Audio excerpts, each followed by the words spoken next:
before and I'll say it again, this car thing is a sickness. Never seems to be enough, there's always something else.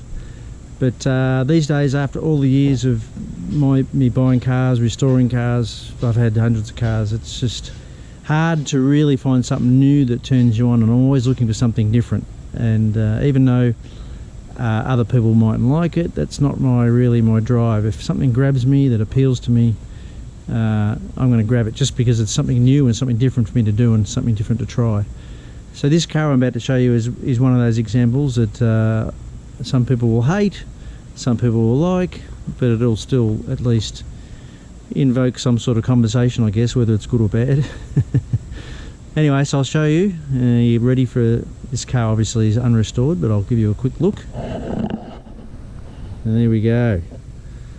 So this is called, it's a 1978 Plymouth Volare. That's its base name, although that name doesn't appear on this car at all. This car is a factory, what they call a kit car. It was done, I don't know, I've got to find out more about it. I don't know a lot about it yet, but apparently they worked in with Richard Petty, the race car driver that people know from the 70s, and it was called a Richard Petty kit car. So the colour scheme, the flares, the drive line, all was specific to this car.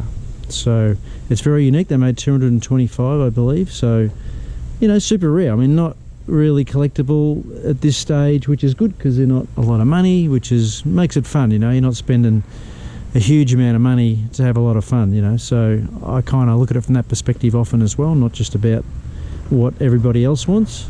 It's what I like. So it's called an F body, so it's complete. It's sort of an A body size wise, and a lot of, I'm not even sure if any components are shared, but it's kind of along the same lines as an A body, but it's called an F body. So the suspension's very different in the front particularly, and I don't think anything interchanges parts wise from any of the earlier A bodies. So it's a good size. It's a little, kind of, I call it little. It's a what I call a little car.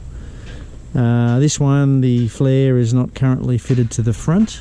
Obviously the flare is the back, which is pretty big and hideous, but it's kind of, that's the deal. So the louvers in the back glass, the flares, the wheels are very unique. They were the first ever 15 by 8 inch wide wheels offered by Chrysler, and that is them. They're like based on a police wheel, but they're 8 inches wide. And how they were sold is how you see them. They chrome lug nuts and a really argent textured finish, very unusual finish in the wheel. It's actually very rough, really quite cool. And that's how they were. No center caps, no trim rings. It was just that bare wheel. So they're kind of giving it a NASCAR look. It's really quite cheesy in a lot of ways the way they've done it, but I just like it because it's unusual. The straps over the back glass, and there's little tabs on the front glass which are all factory. The rear spoiler, I mean the car, the way you see it, apart from the bits are missing, is how they were sold. All had 360 4 barrels. It's got the cool thermoquad. If you know Mopars, you'll know a thermoquad. There's nothing beats a thermoquad when you open up the 4 barrels. It's got that great sound. It's a 727. This particular car was optioned with console and buckets, which is a nice option. The tough wheel standard, this tough steering wheel. This car's just got a heater and power steering, so very minimal options. But just something different, you know.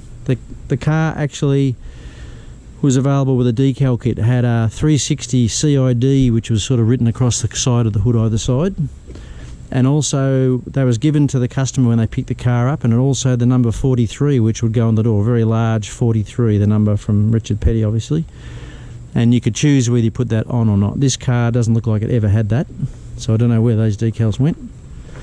It needs restoring, as I said before, but basically straight. It's looked like it's had a minor damage in this front right corner at some stage, and it's had a new old stock fender put on there, and basically straight. The rear quarter panel has been repaired in the past, and I can see that I've got a little bit of work there. It's not quite up to my standard, but it's not rusty, even though it's got surface rust around it. It is pretty much just surface rust. So luckily the front flares are all there. Pretty much got everything I need.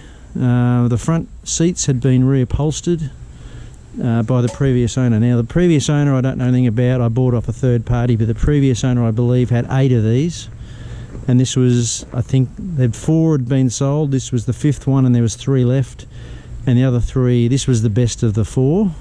I bought this at the Carlisle swap meet in Pennsylvania, so that was a really cool find. I just saw it and I got to have it as soon as I saw it. It was really cool just to be excited about something new. You know, I really get a kick out of that. So the front seats still have to have the headrest put in and the backs put on. I've just basically quickly assembled them so that I can ship the car back to Australia. I've just given it a high pressure wash underneath, that's why there's dirt everywhere. Comes with a new gas tank. We just hit the key and got the engine to run. Just idles for a couple of seconds, but we know the engine runs, it sounds fine. So I think the engine's going to be alright. So looking forward to getting stuck into it. But at the moment I'm just prepping it, cleaning it. Got to pull the brakes out for shipping. I don't know if you know much about shipping, but these days a lot of hassle with importing cars, and they want you to take the brakes out because they may have asbestos in it. It's a big long story, but anyway, so I got to pull the brakes out in it, and then basically, yeah, I think just vacuum the interior and just clean it best I can. And throw the parts in that came with it. I'll collect a few more parts. I'll see if I can find a dash pad. It's got a few cracks in this one, unfortunately. And I'm going to, which you'll probably see in the video, I'm going to a thing called the Mopar Fest, which I've never been to before. I'm looking forward to it. It's in Canada. It's about 2 hours north of Buffalo.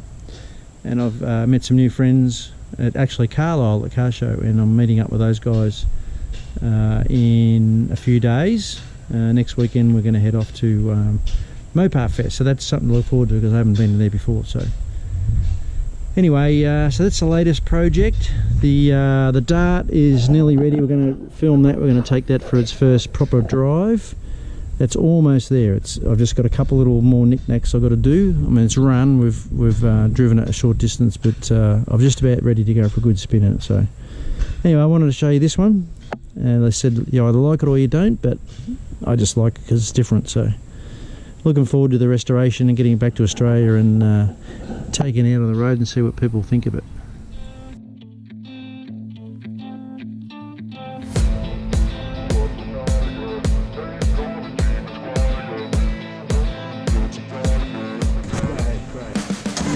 Whoa! Go ahead again. Alright, hang on, let's ether it now. It's going to start. Yeah. Got compression? Why would, Yeah. as long as it got spark, why wouldn't it start? Bit of fun, just seeing if it's going to pop. Well, the choke is totally stuck, but so what? Alright, I'm probably going to have to hold this again, or we can get a wire brush. Alright, boost. Go ahead.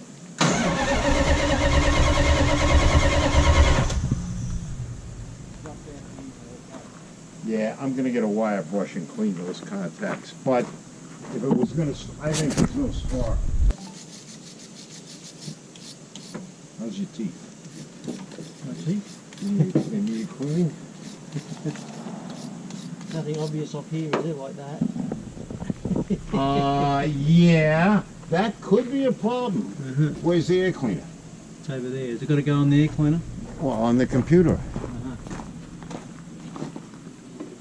Yeah, just bring the That base. would do it.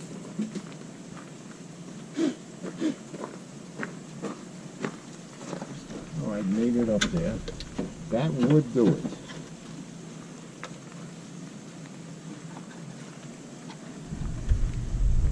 I think eventually this has to go to manifold vacuum. I don't know, we'll see.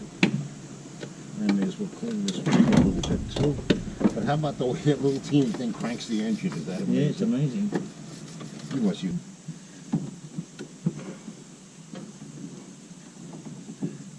Boost. Okay, go.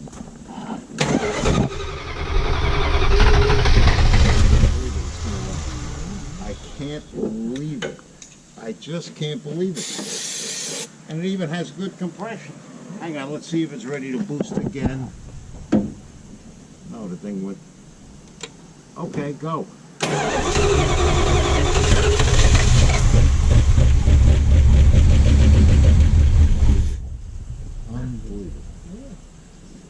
keep going or what? It's like the gas, you know, shop. Yeah. Gas, fuel pump, gas tank. So you keep it running with the heater. Boy, it's hairy scary, but yeah. Well, you can pour some gas Well, you want in. me to give it a bit of throttle or not? Yeah, hang on, let me get it on boost again. Alright, it says correct. Yeah, give it a little throttle, what the heck?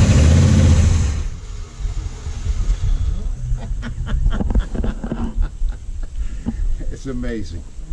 It is amazing. And I tell you, it's sitting on all 8. Yeah, At least the compression is on all 8. that's right. Sounds better than a lot of other cars. Yeah. Wow.